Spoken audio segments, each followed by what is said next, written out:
So actually, I need to roll the clock back over 25 years. So my career actually started in business continuity, working on the Millennium Bug. And from there, I pivoted into disaster recovery.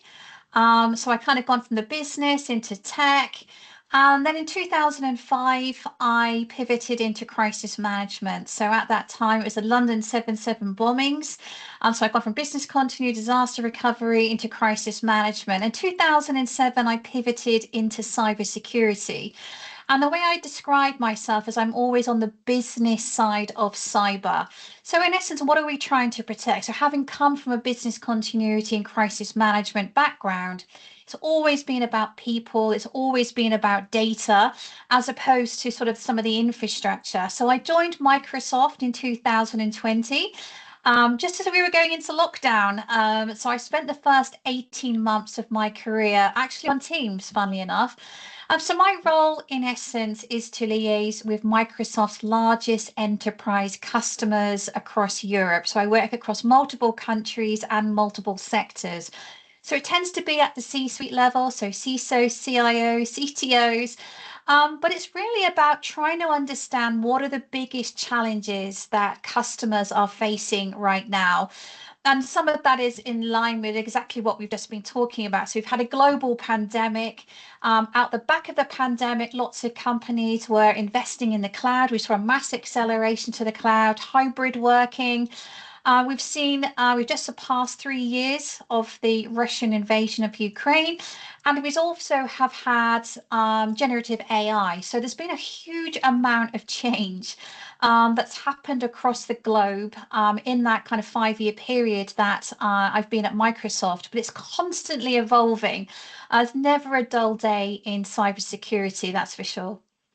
So I wrote my book, Understand the Cyber Attacker Mindset, to really challenge some of our perspective on cybersecurity. So as I touched on in the first question, often cybersecurity is thought about from a technology perspective. And really do talk a lot about the method of attack. So we talk about phishing, ransomware, various different things, but quite often we don't talk about the motivation of the threat actors and why they do what they do. So part of my book is really about understanding from the threat actors' perspective why they do what are their motivations. So that's nation state actors, it's organized crime, activists, opportunists, as well as insiders. And so I interviewed a number of ex-criminals, law enforcement, and also academics. And the book itself is actually written in three parts. So the first part is really looking at the evolution of cybercrime, particularly when it comes to social engineering, manipulation of people. The second part of the book is looking at some key threat actors and some different types of threat actors. And the third part is really the so what? What's our strategy? What should we be thinking about? And it's really about having a multiple layers of defense. And there are two key things that I would really highlight for a lot of organizations and specifically fintechs. So as technology is getting better and better at identifying and blocking anomalies, the threat actors are actually going backwards into social engineering, in particular targeting the humans. So there are two things really that fintech should be thinking about. And first of all, that's identity. So the initial access into the organization. And I think particularly with fintechs, a lot of those may be born in the cloud or utilizing cloud services. And so a lot of their services are accessed over the internet, very fast paced, agile environment. So the threat actor's perspective, cloud identity in particular, is like the holy grail. So if I can control cloud identity, I can control everything. And so I think it's really important, therefore, for fintechs to really understand how they've built their organization, how easy it is to gain access into the organization. But ultimately, from the threat actor's perspective, they need some type return of investment. And that ultimately means they need access to data. So again, where's my data? How's that data being managed? How's that data being secured? And ultimately, when we're thinking about crisis management and cybersecurity, what is my strategy to protect that data when something goes wrong? And obviously, we're talking about cybersecurity, but it's not always about cyber. It could be any incident. There could be a data breach. We talked about insiders as well. Some of those people may inadvertently make a mistake. They may overexpose information. There are privacy concerns with regards to data. So it's quite a big area of focus that companies need to be focused on, but they do need to kind of think of more holistically and end to end about their environment and why different attackers might be interested in the company, but also might be interested in the data as well. So I think the main thing to bear in mind, particularly when we think about the complexity of the threat landscape, just the kind of events that we've seen over the last few years, it's not a case of if something will happen, it's a case of when. So particularly when we're talking about cybersecurity. So that means we have to always be preempting and predicting that we're going to have a major incident. So whether that's a cyber incident, a data breach, or any other kind of incident. So that means we also have to be proactive as well as reactive. So we've got to be thinking about our key stakeholders, we've got to be thinking about regulators, we're going to be thinking about our consumers. And ultimately, when we have a major incident, what are they going to want to know? What are their expectations?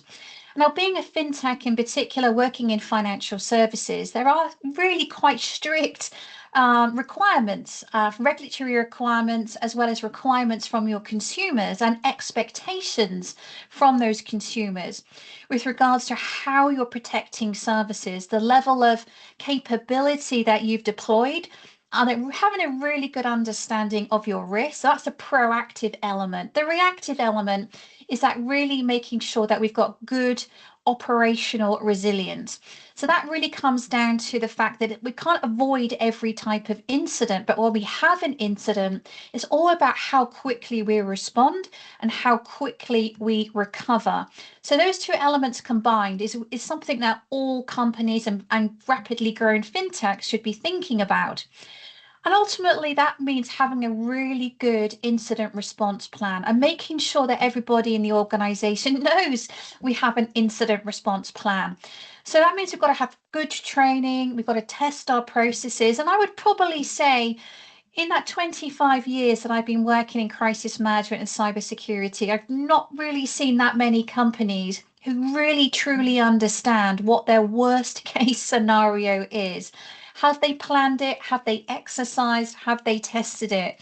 So there's one key thing that I would really recommend to those fintech companies is really sitting down, working out what are that worst case scenario, how well we're prepared for that kind of scenario. Do we have the right plans and processes? And if we don't, what are we doing to enable our company to build up to that? And so it's just having that reflection point. Where are we today? Where do we want to be? And how are we going to fulfill those gaps going forward? With regards to really truly understanding your risk, really truly understanding the level of exposure and the vulnerabilities that you may have. So when we talk about fintechs in particular, and as we said, quite often they're born in the cloud or utilizing a lot of cloud services. And so these are third-party services. There might be other software applications and other capabilities and third parties that you're also utilizing at the same point. So we need to be holistic. We need to understand all of those different areas and understanding that level of exposure, but also being transparent when we're reporting that level of exposure and risk to the board so that they have a really good understanding that when there's a major incident, they're not making assumptions about what will or will not happen. They're very clear on this is where we are, this is our level of capability. Have we tested it? Have we trained people? How confident are we in our plans and that they're going to work as expected? So we want to be thinking about all of those unknowns, thinking about all of those vulnerabilities that we have today. Which one of those is going to cause us the most harm, and therefore which of those is our highest priority to try and fix. But ultimately, it's really about understanding our supply chain and coming back to those expectations, whether that's our consumers, that's our partners, but also our regulators as well. So we really want to have a very clear inventory of our technology, how we're utilizing that technology. If we're utilizing any third parties as part of that, that could be code, it could be complete services. And really thinking about those level of dependencies. Have we got the right controls in place? And if an incident actually happens to someone else in that supply chain, it might not be directly impacting you. But also, what does that mean for your organization if one of those codependent third parties has a major incident? Have we looked at that? Have we understood their cybersecurity? And ultimately, all of this contributes to having effective resilience and effective crisis management. So it's about having all of those things combined and making sure that ultimately, as I said, we're not making assumptions about what will or won't happen, and we're very clear on our plan, and everybody knows what to do with that plan as well. Well, yeah, so in my first book is actually Effective Crisis Management. So that was released a few years ago, and that really is that reflection that I've had over the last 25 years. We think about the turn of the century, we've seen many, many major incidents, but there's always a pattern there. And we always ask ourselves, how did we get here? How did we have such a big incident? So one of the things that's really important is though incidents might happen to other companies, they may happen in other countries, it's really important that we reflect and we also think about the lessons learned from that incident, particularly when there's been a major incident that's resulted in maybe a public inquiry. So these reports are available to read, they're available to learn from, and this actually gives a really great start to think about if this incident did happen in our company, if it did happen to one of those critical third parties, if it did happen across the supply chain, what would we do about it? So this gives you a really great opportunity to learn those lessons as early as possible, to preempt that we've seen these type of incidents happen before. Even if they're rare, the fact that we can kind of see these things happening previously gives us a really good insight to what we should be planning for going forward. But the real key things that matter the most is you have to take action. You have to take affirmative action, which is why it's so important to have that incident response plan. But we've got to be really careful that we're not so rigid to the plan that when something happens that we weren't expecting, and I guarantee you that is probably what's going to happen, that we don't know what to do. We stop, we panic. So we kind of think about the plan as a guideline. So maybe there are certain things in that plan that cannot start or cannot stop until other things have happened. And that's a critical path that we really need to understand. And it's that critical path that we need to make sure that we've trained and that we've tested. But ultimately, when you have a major incident, no matter what that incident is, and we've talked a lot maybe about cybersecurity, but ultimately it could be any incident that's happened in the organization, we need to have really good business leadership. So I've talked already about the action, having a really good solid incident response plan that we have trained and tested. The other thing is really about communication, really clear communication, but it's very important that we're honest and we're transparent. Sometimes we don't like to deliver bad news, particularly if there has been a cyber attack or some kind of data breach or data has been exposed in some way. But actually, what you're going to be remembered for is not necessarily the incident itself, but it's how you handled it. And I think that's something that's really mindful for business leaders to think about.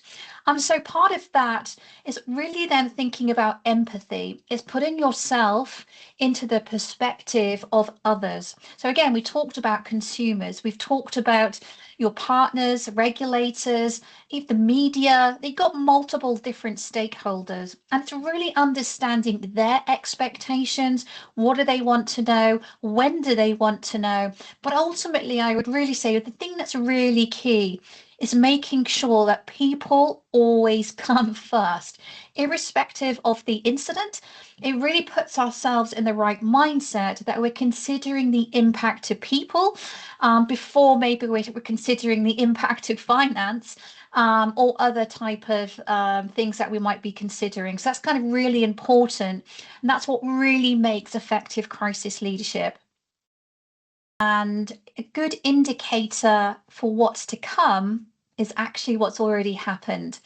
And it really touches on that level of hindsight. So really learning lessons. What have we seen already in the last 3 to 5 years?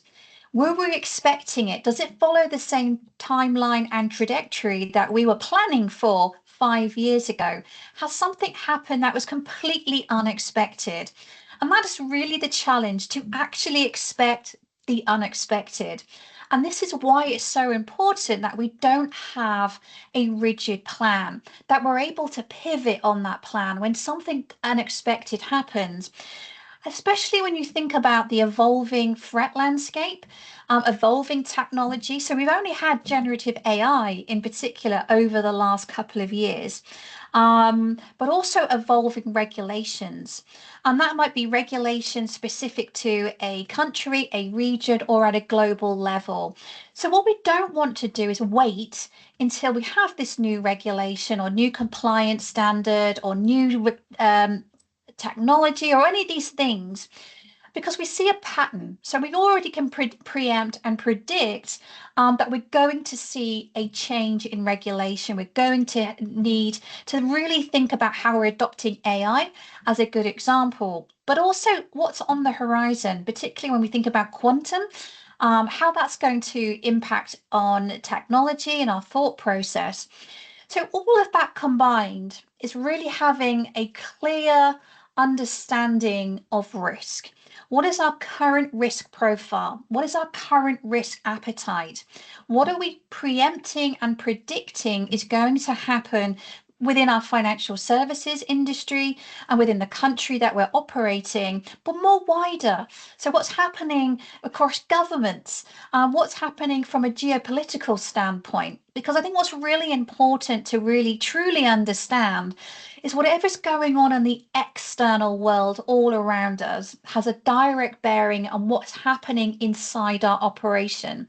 So that means evolving business models. It might be that we're having to rethink how we are consumers, that what we're selling, what we're delivering. So all of those things combined really do have quite a significant impact in terms of how we are evaluating what's on the horizon. So one thing I would say, again, looking backwards over the last 3 to 5 years, and something to bear in mind going forward, is the pace of change. So the pace of change we're seeing right now, whether that's technology, whether that's across the geopolitical landscape, is actually speeding up. So things that we maybe thought were 3 years out are maybe 1 year out. Things we thought were 5 years out are maybe 3 years out. So we've got to be more dynamic with regards to how we're thinking about risk, how we're thinking about what's on the horizon, how we're thinking about some of this crisis management. And really truly to be resilient to all of these things that are coming is being able to constantly evaluate, are we on the right path? Has our risk profile changed? Has our risk appetite changed? Are expectations being placed upon us by regulators, consumers changed, as well as our partners? So I think that's really important, to have a very big holistic view of all of these things, but being really clear from a board and leadership perspective about on our risk profile and our risk appetite as well.